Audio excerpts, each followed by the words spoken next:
Hello, I'm Conquering History Games, and today it's time for another guide on an event in the Kaiserreich mod of Hearts of Iron 4. Today I'm going to talk about how to avoid the Russian Civil War and become Soviet Russia. And so let's go ahead and get started. It's actually relatively simple, but it has changed. It used to be different, so I wanted to update this guide and make sure that the correct information is out there. Now, for the purposes of this video, I'm going to dismiss all of these alerts. Now, Russia is very, very unstable at the beginning of this version of history.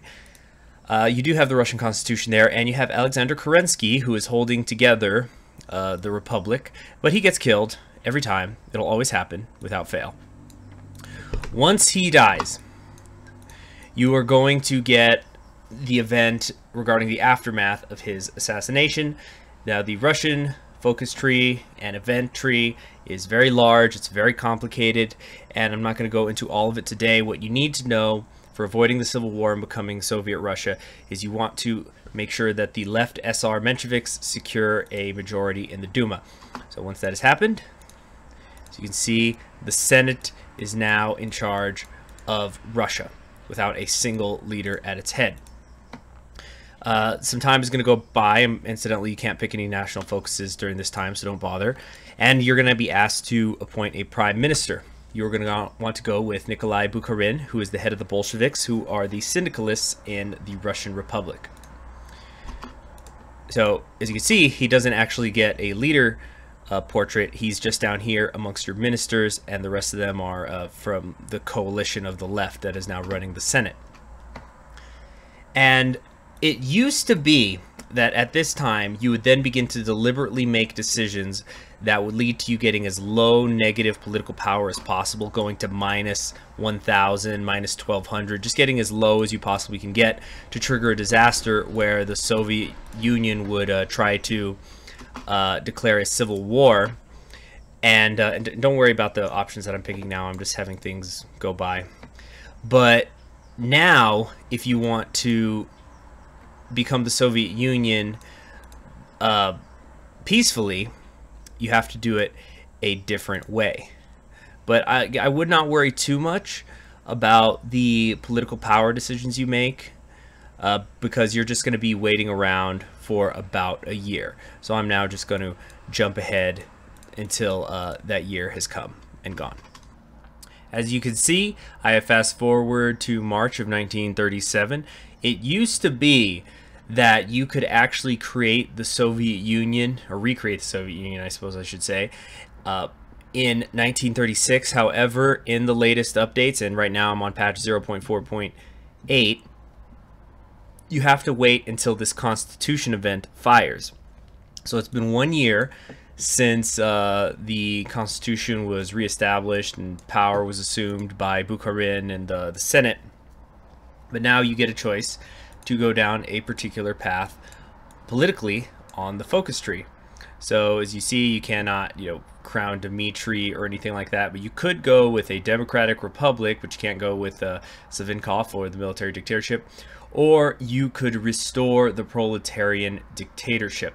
And as it says right here, you will then switch to Soviet Russia. And of course, you cannot do this if you are at war. So we are going to take that, and I'll see you on the other side when the focus is complete. The proletarian dictatorship national focus has now been completed, and you get this event pop-up saying Arise Workers. Now, before I click it, I just want to show you the changes that are going to happen right now. I have the national focuses: Soviet threat, divided naval staff, political instability, the Okharanka, the beginning of civilization, and I have fulfilled the strikers' demands. And I am at minus 532 political power. So if I click Arise Workers, there will be a brief pause, and then you get the game over screen, and then you become Soviet Russia, which it does indicate is a brand new country. You now have minus 100 political power, and you've got a brand new team of ministers, of course, with Bukharin and his new portrait. You also have a couple military staff members down here. Now, you get a brand new focus tree with the Soviet Union. And I know some people don't like it. It probably could be better. For one thing, you do not really have any military branches of this focus tree as far as land warfare goes. But the most important thing here is deciding what branch of communism that you are going to go with. Now, the first thing you might notice here is that you're called Soviet Russia and you do not have the traditional flag that the Soviet Union had in our own timeline. So we're going to go down this path where the Federalists win, and we're going to see what happens. Also, something else I want to make note of is you might notice I have not assigned any of my military divisions.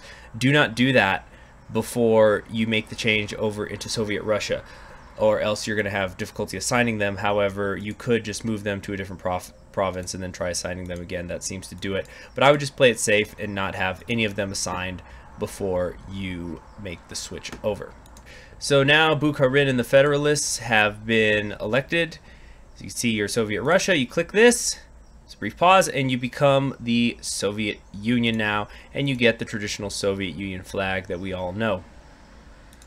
And you get different things for going down the different paths, but that'll be the subject for another day. But there you have it. That is how you can avoid the Russian Civil War and become the Soviet Union peacefully. I hope this was helpful to you. Please subscribe to my channel so you can be notified whenever I create new guides like this, and have a great day.